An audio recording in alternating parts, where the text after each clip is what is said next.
What it do, Modified 95 family? It is a rainy day and I am home from work, and my housemate Zeronius is also home from work. So we have made it our mission to get a few things done. We filmed an unboxing video. That's where the money is, man. I watch these little kids unboxing toys, making millions of dollars, and Hondas are way cooler than little action figures. No offense to my people who like action figures, I'm just saying as for interesting content. So continuing, we have a little bit of time, so we are getting the GSR back together. Right now, Zeronius is working on the clips that hold the wrist pins in.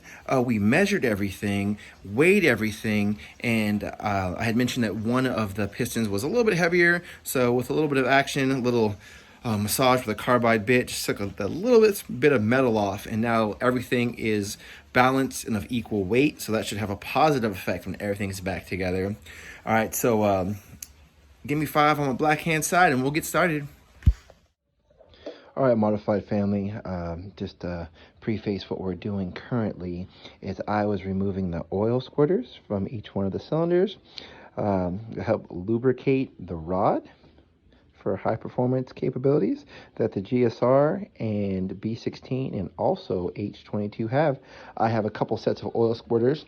I have 2 sets of these because I was looking for ones for the B16 project, and my old mechanic hooked me up with a set and they just seemed oddly big, and then I ordered a set off OfferUp that were identical to these.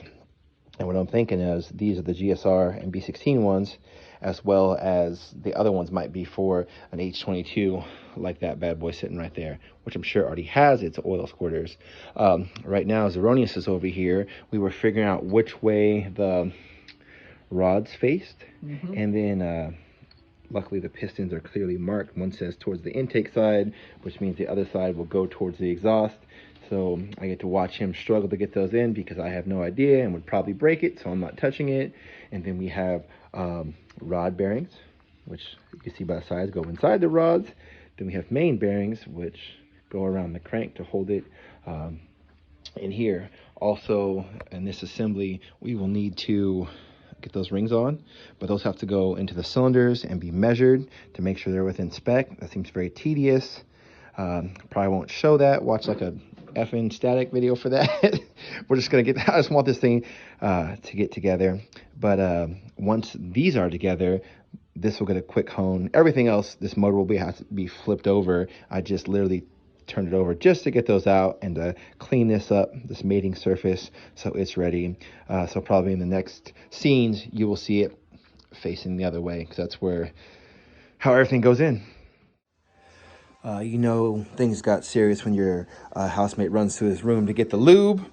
So the assembly lube is out, and we had to figure out a few things. The pistons make it, of course, easy with saying which way faces the intake side. So we load them in correctly because there's always a right sequence in which to put things in. On our new rods, we had to see which side faces which direction. So these little divots, we were watching a video and they kept calling them something weird, but the name for these, they're called tangs, just like the astronauts drank tang. So the tangs face towards the exhaust side, which would mean that the smooth side faces towards the intake, so we know which way they go in. And so Zero's working very hard to get these clips in, because once they're in, they do not come out, because they're very well fitted. So he's working away on that, and when we come back, all 4 of them should be together, and then I think we'll have to start sizing the rings.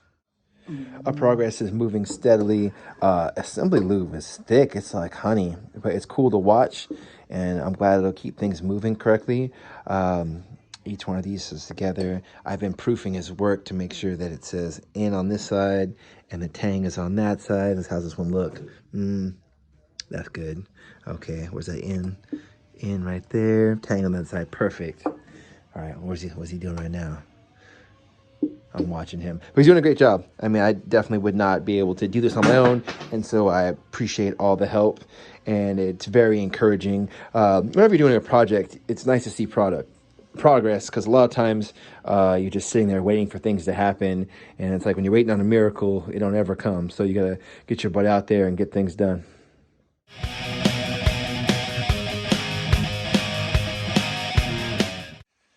So that's how you get that crosshatch pattern that you see in new motors and cylinders, and that should help the rings to seat. Yep, just gives them a clean surface to seat on.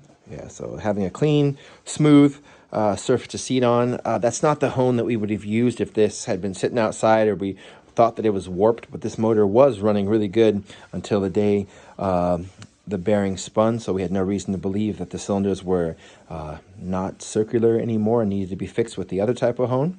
And so, of course, WD-40 or probably some type of lubricant to help with the cutting, and then it's just got to stay in motion going in and out, and then a good wipe.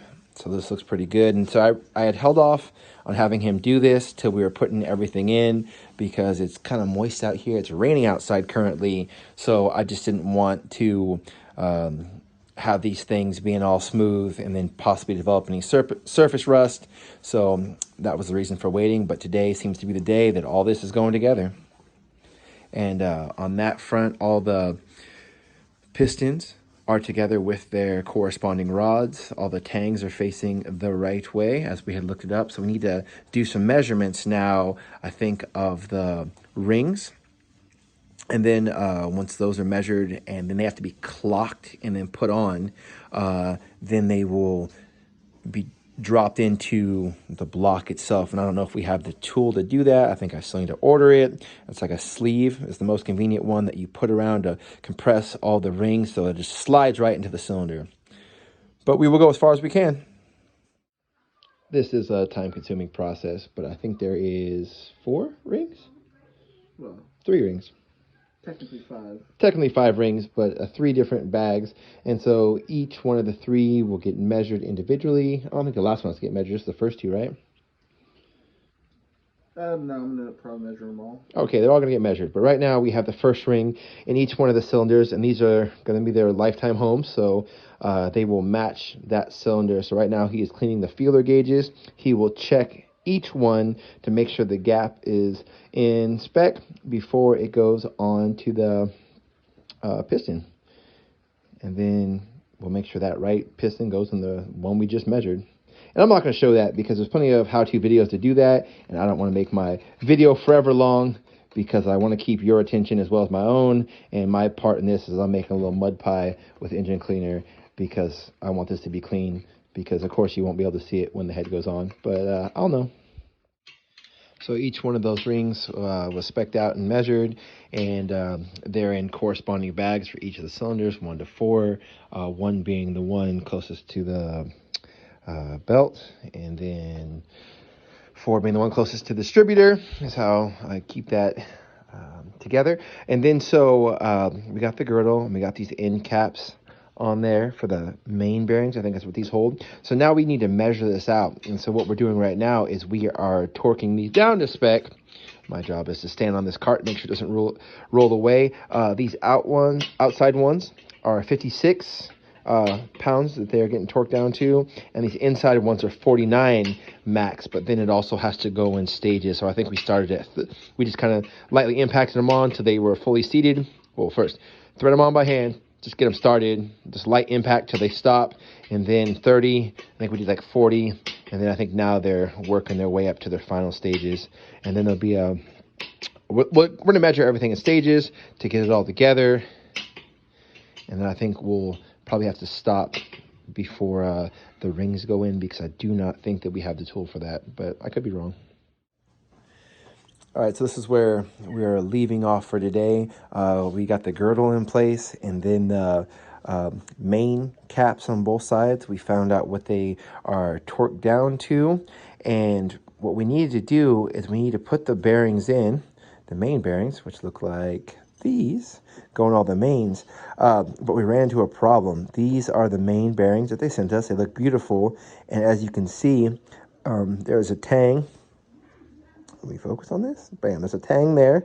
It's a little nipple thing, and there's a tang on that side. Well, if we can come down here and look in here, what makes the main bearings different than the rod bearings is it has one tang on the far end and then one in the middle. So obviously these are these are more like the bearings that go inside of here, where one is on the top and one is on the bottom. So the ones that they sent us, I think too, when the guy from Northern Auto asked me, he said, "What year is it?" And I just learned how to read the motor codes to see what year it was, and this one should have been of the 94. And so it was either 96 and down or 97 and up. So I said it was 96 and down. And so the rod bearings are correct, but the main bearings are incorrect. So we're putting a pause on today. I'm very stoked on the progress we made. And so I just need to order new main bearings. And so I'll make sure in the picture and through the description. And then I'm also going to order this 81 millimeter cuff that goes over here. So the rings that we just sorted and measured, made sure all perfect and in their individual bags will go on here. The cuff will go on there and they'll be able to slide in, and then we'll be able to measure these bearings as well and probably put the oil squirters back in before it's too late. All right, Modified 95 family, peace.